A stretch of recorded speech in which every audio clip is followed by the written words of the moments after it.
কি দেখেন, উপদেষ্টার মতো পোস্ট মন্ত্রী থেকে পদত্যাগ দিয়ে চলে আসলো বাঘের বাচ্চা একেবারে নাহিদ ইসলাম।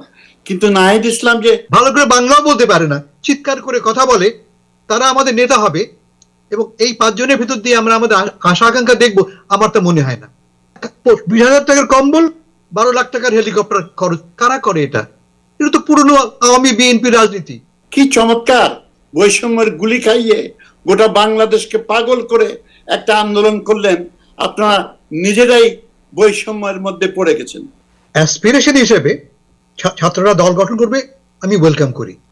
বাংলাদেশের রাজনীতিতে গুণগত পরিবর্তন আসুক, কিন্তু দল তারা কেন গঠন করছে? রাজনীতির পরিবর্তন আনবার জন্য না ক্ষমতা দখলের জন্য? মূল লক্ষ্যটা কি? ক্ষমতার একটা স্লাইস পাবার জন্য। তাই যদি হয় সেক্ষেত্রে এই দলের সঙ্গে অন্য দলের কোনো তফাৎ নাই। আপনারা লক্ষ্য করে দেখবেন যে অলরেডি তারা কিন্তু, আমরা যা খবর পাচ্ছি, আসন ভাগাভাগি নিয়েও কথা হচ্ছে, এমন কথা আমাদের কানে এসছে। আমি একটা নাম্বার বলতে পেয়েছি আমি খুব রেসপন্সিবল সোর্স থেকে। আমি এও শুনেছি যে এই দলটা, আপনারা জানেন বিএনপি ওপেনলি বলেছে এটা হচ্ছে কিংস পার্টি। তার মানেটা কি? সরকারের ভেতর থেকে এবং একাধিক অন্যান্য দলের সমর্থনে এবং সেনাবাহিনীর একাংশ সমর্থনে দল গঠন করা হচ্ছে। তারপর এর সঙ্গে ওই যে গালিব যেটা বললেন, তরুণ প্রজন্মের আশা আকাঙ্ক্ষার প্রতিফলন, কিচ্ছু না। মূল ব্যাপারটা হচ্ছে যে এই ছেলেগুলি, এবং এরা কারা? এই 5-7 জন ছেলে যারা, এগেইন বলি, আমি বিরক্ত এই কারণে যে ভালো করে বাংলাও বলতে পারে না, চিৎকার করে কথা বলে, তারা আমাদের নেতা হবে এবং এই 5 জনের ভিতর দিয়ে আমরা আমাদের আশা আকাঙ্ক্ষা দেখবো, আমার তো মনে হয় না। আপনি দেখেছেন যে এদের একজন হেলিকপ্টারে করে কম্বল বিলি করছে। কারা? 20,000 টাকার কম্বল, 12 লাখ টাকার হেলিকপ্টার খরচ, কারা করে এটা? এটা তো পুরনো আওয়ামী বিএনপি রাজনীতি।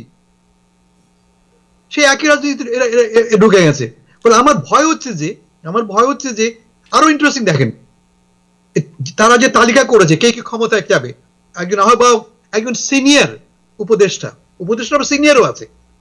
মানে যে হায়ারার্কিটা আমরা চাচ্ছি অ্যাভয়েড করতে, ঠিক সেই হায়ারার্কিটা এরা নতুন করে তৈরি করছে।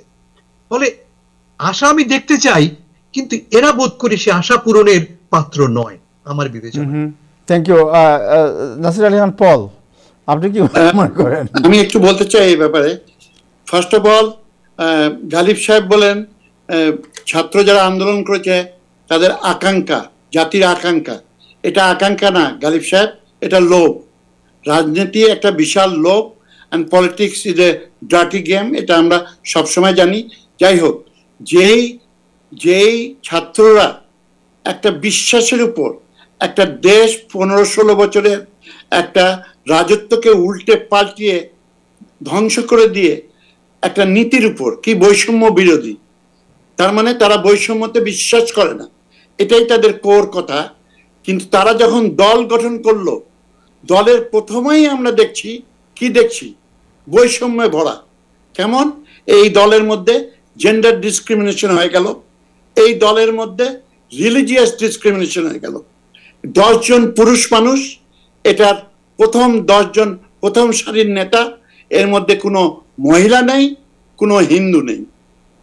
দেখুন কি চমৎকার বৈষম্যের গুলি খাইয়ে গোটা বাংলাদেশকে পাগল করে একটা আন্দোলন করলেন, আপনারা নিজেরাই বৈষম্যের মধ্যে পড়ে গেছেন। তো এটাকে আমি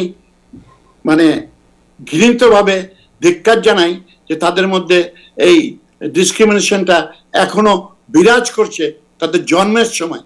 সেখানে অন্তত সমস্ত ধর্মের, বর্ণের এবং জেন্ডারের মানুষের অবস্থান পাওয়া উচিত ছিল। আর আপনার আজকে নাহিদ, আমাকে খালি একটু 1 মিনিট বললে আপনি থ্যাংক ইউ বলেন। এদের মধ্যে যে নাহিদ সাহেব দেখি বাংলাদেশে প্রচুর বাহাবা কুড়াচ্ছে।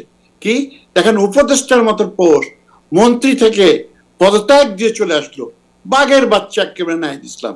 কিন্তু নাহিদ ইসলাম যে উপদেষ্টায় ক্ষান্ত না, নাহিদ ইসলামের স্বপ্ন বাংলার মসনদে একদিন প্রাইম মিনিস্টার হিসেবে বসবে। এই জন্যই উনি ওখান থেকে বের হয়ে এসে এই রাজনৈতিক দলের আহ্বায়ক হলেন। এটা আপনারা বুঝতে পারছেন না। পলিটিক্যাল স্ট্যান্ড যদি না বুঝেন তাহলে পলিটিক্স করতে আসেন না। পলিটিক্যাল স্ট্যান্ড অনেক আছে।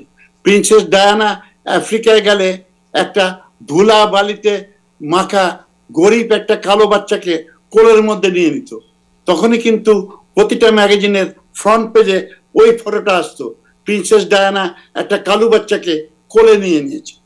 তো এই পলিটিক্যাল স্ট্যান্ডে, নাহিদ ইসলামের এই পলিটিক্যাল স্ট্যান্ডে দেশের বাংলাদেশের বোকা লোকরা বোকা হতে পারবে, কিন্তু আমরা যারা আমেরিকায় বসে আছি, ভালো ভালো খাচ্ছি, প্রিয় জিনিস খাচ্ছি, তাদেরকে ধোকা দিতে পারবেন না।